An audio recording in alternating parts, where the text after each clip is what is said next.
Bismillahirrahmanirrahim. Assalamualaikum warahmatullahi wabarakatuh. Perkenalkan, nama saya Pramudani Wana Fajri, NPM 233510365 dari kelas 6F. Di sini saya akan mengerjakan tugas pemrograman mobile, yaitu membaca bab 9 yang berjudul tentang list dan rendering Infinite Scroll Strategies. Yang pertama, the list performance problem, the RAM killer. Bagi pengembang yang berlatar belakang web, naluri pertama saat ingin menampilkan daftar data adalah menggunakan metode JavaScript standar.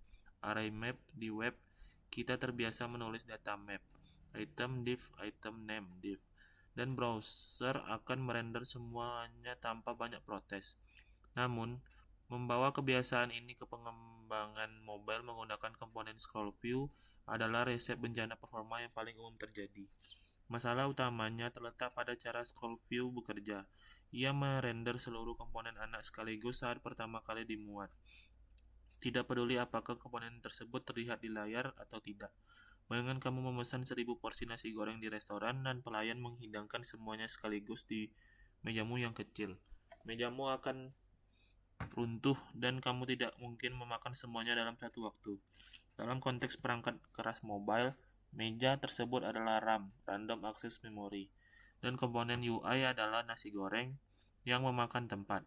Jika kamu memiliki daftar kontak berisi 5000 orang dan kamu merender semuanya dalam satu scroll view, aplikasi akan mencoba membuat 5000 tampilan view dan teks secara bersamaan di memori. Ponsel dengan spesifikasi rendah atau menengah akan langsung mengalami freeze atau macet total karena kehabisan memori untuk menampung ribuan objek tersebut.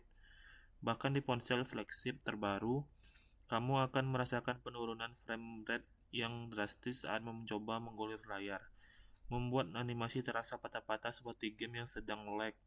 Ini bukan karena lag native lambat, tapi karena kita memaksanya melakukan pekerjaan yang tidak masuk akal secara komputasi. Selain masalah memori, waktu inisialisasi startup time juga akan berpengaruh secara signifikan. Pengguna harus menunggu beberapa detik atau bahkan menit hanya untuk melihat daftar tersebut muncul karena prosesor sibuk menghitung tata letak untuk ribuan item yang bahkan belum terlihat oleh mata pengguna. Ini adalah pengalaman pengguna UX yang sangat buruk dan sering menjadi alasan utama pengguna menghapus aplikasi. Di dunia mobile, responsivitas adalah raja. Pengguna mengharapkan konten muncul dalam hitungan milidetik. Memaksa pengguna menunggu proses render yang tidak perlu adalah dosa besar dalam desain aplikasi. Konsep ini berbeda dengan browser desktop yang memiliki memori virtual melimpah dan mesin render yang sangat toleran. Di HP, sistem operasi Android atau iOS sangat agresif dalam mematikan aplikasi yang terlalu rakus memori dan menghemat baterai. Oleh karena itu, kita harus meninggalkan pola pikir web map dan beralih ke pola pikir native yang lebih hemat sumber daya.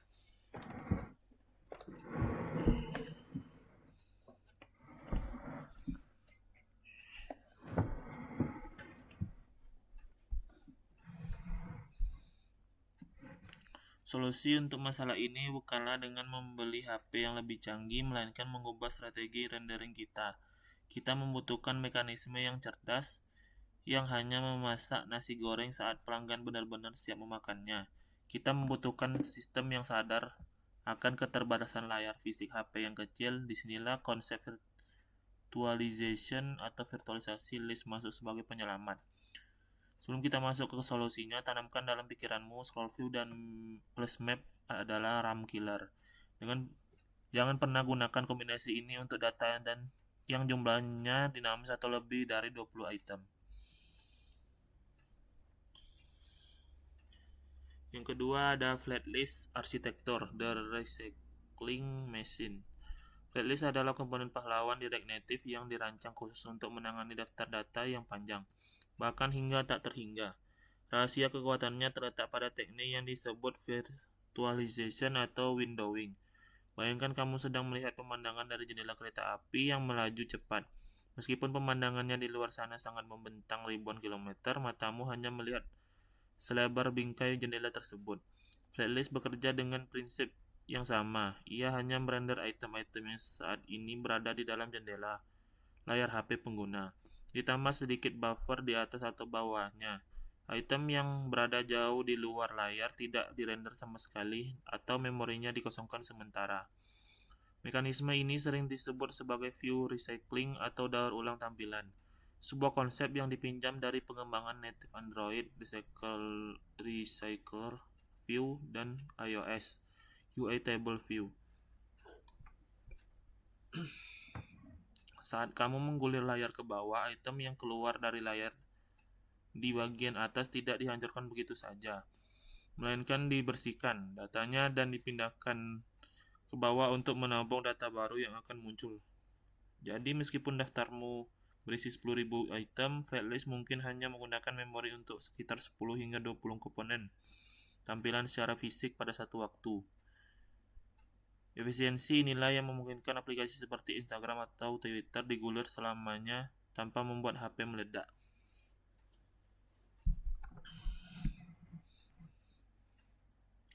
Untuk menggunakan Flatlist, kita harus mengubah cara kita menulis kode dibandingkan dengan map. Flatlist menerima dua properti wajib, data dan render item.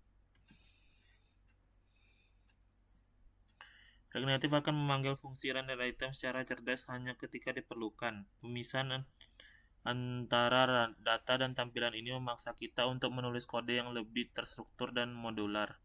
Kita tidak lagi mencampur logika perulangan dengan logika tampilan. Flatlist yang mengurusnya perulangannya. Kita hanya fokus mendesain satu kartu item saja. Namun kekuatan besar Flatlist datang dengan tanggung jawab konfigurasi yang besar pula. Karena Flatlist melakukan banyak kalkulasi matematika di balik layar, kita perlu membantunya agar bekerja optimal.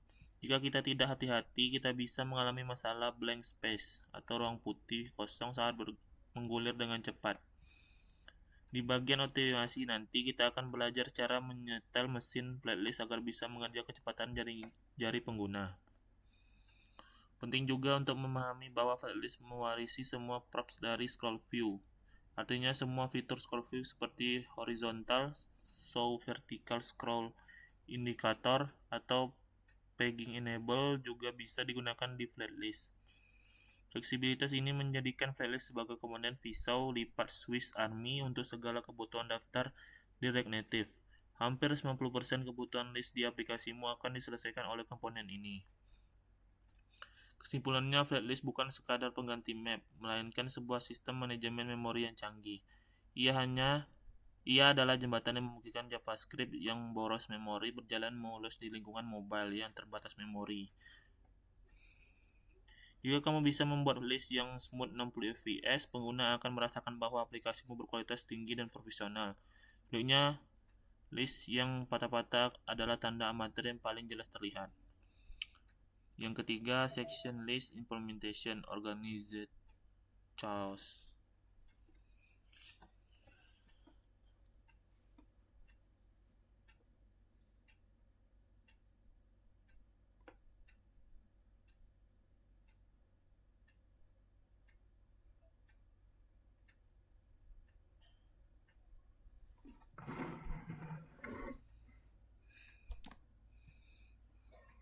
Terkadang data tidak hanya berupa daftar linear sederhana, tetapi memiliki struktur kelompok atau kategori seperti daftar kontak yang dikelompokkan berdasarkan abjad ABC atau menu restoran yang dibagi menjadi makanan, minuman, dan dessert.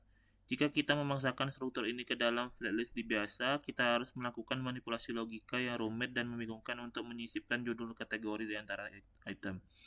React Native menyediakan solusi khusus untuk skenario ini bernama section list. Komponen ini adalah saudara kandung Flatlist yang dirancang khusus untuk menangani data yang terfragmentasi menjadi beberapa bagian.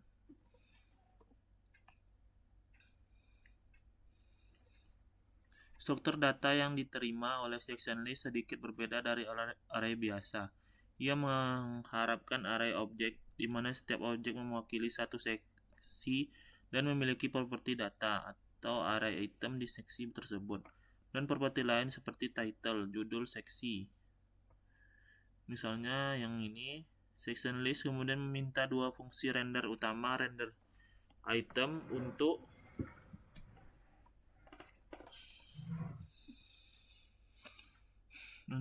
item anak, dan render section header untuk kepala seksi. Pemisahan ini membuat kode kita sangat semantik dan mudah dibaca karena struktur visual UI mencerminkan struktur logis data. Fitur paling komik adalah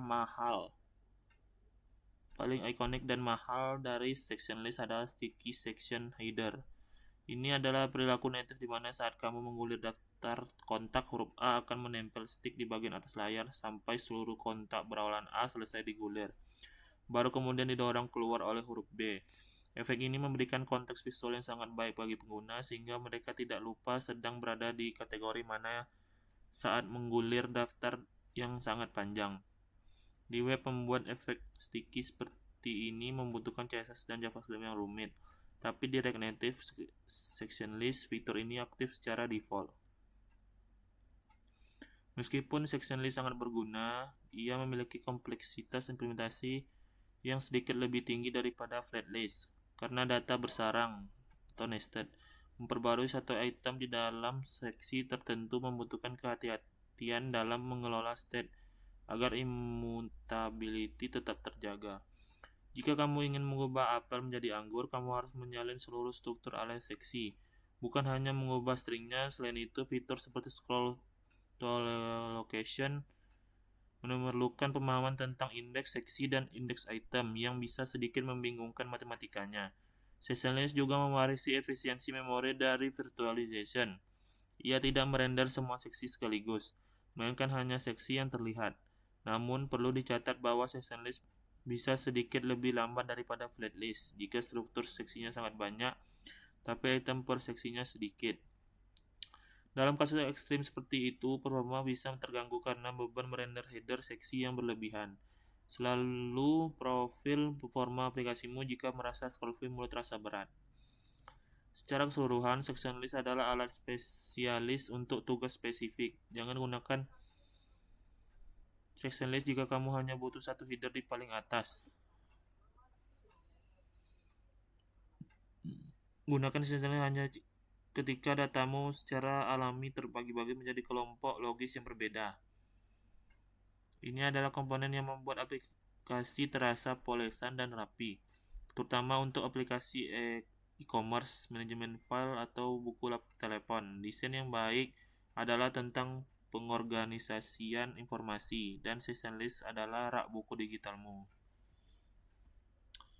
Yang keempat, ada optimization props, tuning the engine. Setelah berhasil menampilkan data menggunakan flat list, langkah selanjutnya adalah melakukan tuning atau penyetelan mesin agar performanya maksimal.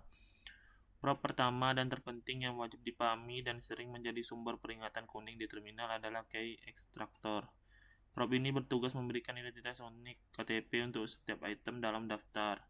React Native membutuhkan ID unik ini untuk melacak item mana yang berubah, dihapus, atau ditambah, sehingga ia bisa meminimalkan render ulang.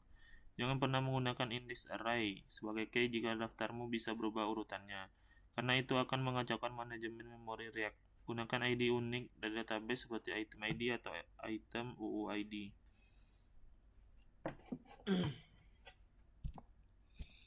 Prop optimasi vital berikutnya adalah initial num to render. Prop ini memberi tahu flatlist berapa banyak item yang harus dirender pertama kali saat komponen dimuat. Sebelum pengguna mulai menggulir, nilai defaultnya adalah 10. Jika satu layar HP bisa memuat 5 item dan kamu mengaturnya ke 10, itu sudah cukup bagus. Namun jika kamu mengaturnya ke 100, aplikasi akan lambat terbuka karena sibuk merender 90 item yang tidak terlihat. Sebaliknya, jika diatur ke 1, pengguna akan melihat ruang kosong di bawah item pertama. Angka ajaibnya adalah berapa banyak item yang muat di satu layar plus sedikit cadangan. Menyetel angka ini dengan tepat memberikan persepsi bahwa aplikasi sangat cepat. Salah satu teknik optimasi tingkat dewa adalah menggunakan prop get item layout. Secara default, flatlist harus mengukur tinggi setiap item secara dinamis saat runtime, yang memakan waktu prosesor. Jika kamu tahu bahwa tinggi setiap itemmu pasti selalu sama, misalnya selalu 100 pixel, kamu bisa memberitahu flatlist lewat prop ini. Flatlist tidak perlu lagi mengukur apapun, ia bisa langsung menghitung posisi item ke 500 tanpa harus merender 499 item sebelumnya. Ini membuat fitur scroll to index menjadi instan dan scroll menjadi super mulus, tapi syaratnya tinggi item harus tetap. Kita juga perlu memperhatikan prop window size. Prop ini menentukan seberapa banyak buffer area di luar layar yang tetap disimpan dalam memori.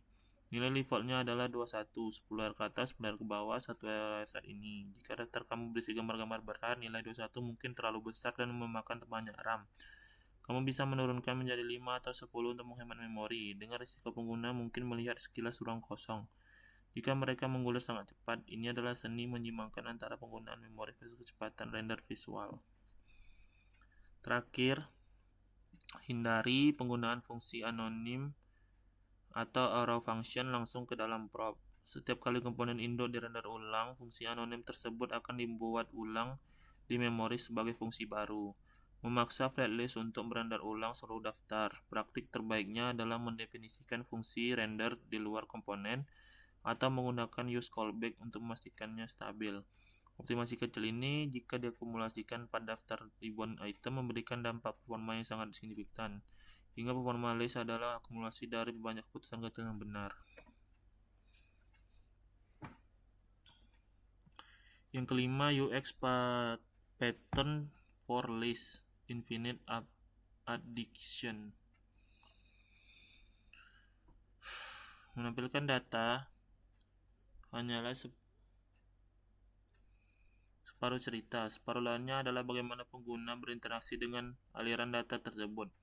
Pola UX user experience pertama yang paling umum adalah pull to refresh. Gestur menarik layar ke bawah untuk memuat data baru. Pola ini dipopulerkan oleh Twitter dan kini menjadi standar industri. Direct Native implementasinya sangat mudah menggunakan prop refresh control yang menerima komponen. Kita perlu mengelola state refreshing yang memberitahu indikator putar spinner kapan harus muncul dan kapan harus hilang. Logikanya sederhana, saat ditarik, set refreshing true, panggil API, tunggu data, set refreshing false. UX ini memberikan kontrol kepada pengguna untuk memastikan mereka melihat data terkini. Pola kedua yang lebih kompleks dan krusial adalah infinite scroll atau sering disebut lazy loading atau pagination. Konsepnya adalah jangan pernah mengambil 1000 data sekaligus dari server, ambillah 20 data pertama. Saat pengguna menggulir sampai hampir bawah, ambil 20 data berikutnya dan gabungkan ke daftar yang ada. Di flatlist kita menggunakan prop on and read yang akan terpanggil otomatis saat pengguna mendekati akhir daftar.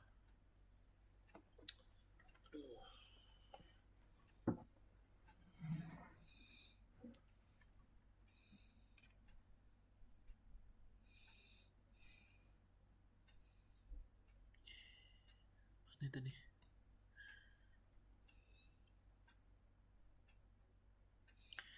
Tantangan utama dalam infinite scroll adalah mencegah double fetching atau pengambilan ganda. Jika pengguna menggulir cepat dan memantul-mantulkan di bagian bawah, fungsi on react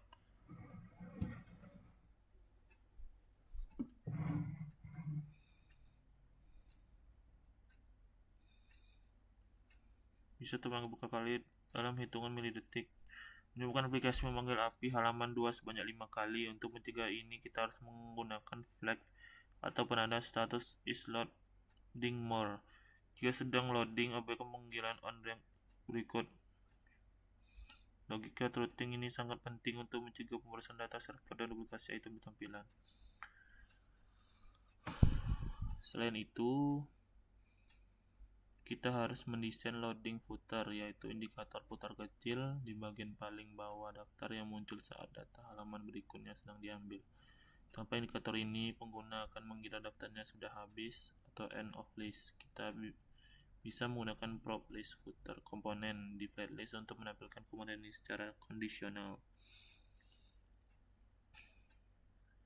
atau hanya muncul saat is loading more bernilai true. UX yang baik selalu memberitahu pengguna apa yang sedang terjadi. Sabar ya, lagi ambil data tambahan nih. Ya nih, kombinasi antara pull to refresh untuk data terbaru di atas dan infinite scroll untuk data historis ke bawah. Menciptakan pengalaman infinity loop yang membuat aplikasi sosial media sangat adiktif. Pengguna tidak pernah menemui jalan buntu. Selalu ada konten baru di atas dan selalu ada konten lama di bawah. Dalam tugas akhir atau proyek praktikum nanti, mengoperasikan kedua pola ini dengan mulus tanpa list atau jam adalah indikator utama bahwa kamu sudah siap menjadi pengembang aplikasi mobile profesional. Data boleh terbatas, tapi pengalaman pengguna harus terasa tak terbatas. Yang keenam, integrasi zaman, the efficient soul. Dalam bab 9, kita belajar bahwa sumber daya memori atau RAM itu terbatas dan berharga. Memboroskan memori dengan merender ribuan data yang tidak dilihat mata adalah tindakan ceroboh yang membuat aplikasi hancur atau crash. Kita menggunakan flatlist untuk berhemat dan infinite scroll untuk membuat data secara bertahap. Prinsip-prinsip ini sangat selaras dengan ajaran Islam tentang manajemen sumber daya kehidupan.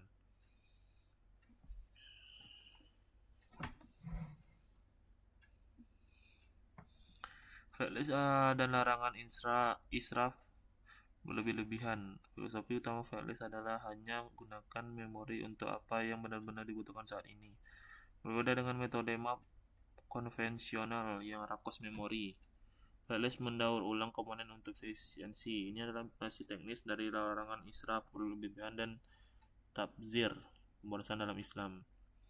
Dan berikanlah kepada keluargamu yang dekat akan haknya, kepada orang miskin dan orang dalam perjalanan, dan janganlah kamu menghambur-hamburkan hartamu secara boros. Surat Al-Isra ayat 26. Rasulullah SAW bahkan melarang berlebihan menggunakan air wudhu meskipun kita berada di sungai yang mengalir deras.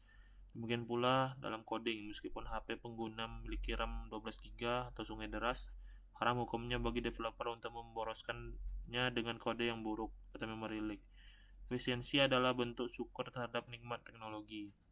Kedua, virtualization dan konsep Ibnul Waqt atau anak sang waktu. Teknik virtualization mengajarkan kita untuk fokus merender apa yang ada di dalam jendela layar atau viewport saat ini.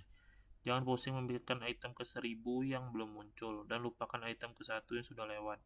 Fokus pada yang terlihat sekarang. Ini sejalan dengan konsep sufistik Ibnul Waqt, anak sang waktu, di mana seorang mukmin diajarkan untuk fokus beramal pada momen saat ini. Masa lalu sudah berlalu, masa depan belum tentu datang. Jika kamu berada di sore hari, janganlah kamu menunggu pagi hari, dan jika kamu berada di pagi hari, janganlah kamu menunggu sore hari. H.R. Bukhari. Jangan biarkan ram hati kita penuh sesak oleh kecemasan masa depan atau penyesalan masa lalu hingga membuat kita hang atau stres. 12. Seperti flatlist, fokus energi untuk merender amal terbaik di detik ini, di layar kehidupan ini. Infinite scroll dan menuntut ilmu tanpa batas. Pola infinite scroll memungkinkan pengguna untuk terus menggulir dan mendapatkan konten baru tanpa henti. Tidak ada halaman terakhir, selalu ada data berikutnya yang bisa diambil. Fetch ini atau metafora yang indah untuk tolabul ilmi, untuk ilmu dan ibadah. Bagi seorang muslim, belajar dan beramal tidak memiliki tombol stop atau halaman terakhir. Prosesnya adalah infinite scroll dari buayan hingga liang lahat. Dan sembahlah Tuhanmu sampai datang kepadamu dan diyakini ajal. Surat Al-Hijr ayat 9. Sama seperti ini, seperti kita memuat data sedikit demi sedikit atau pagination agar tidak overload.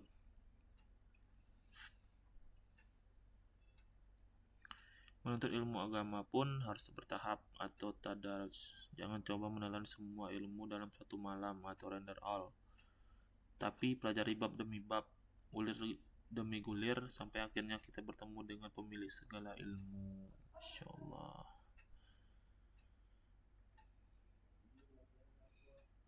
Baiklah, ini tinggal ruang komennya.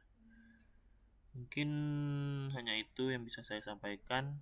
Lebih dan kurang saya mohon maaf. Wabillahi taufiq wal hidayah. Wassalamualaikum warahmatullahi wabarakatuh.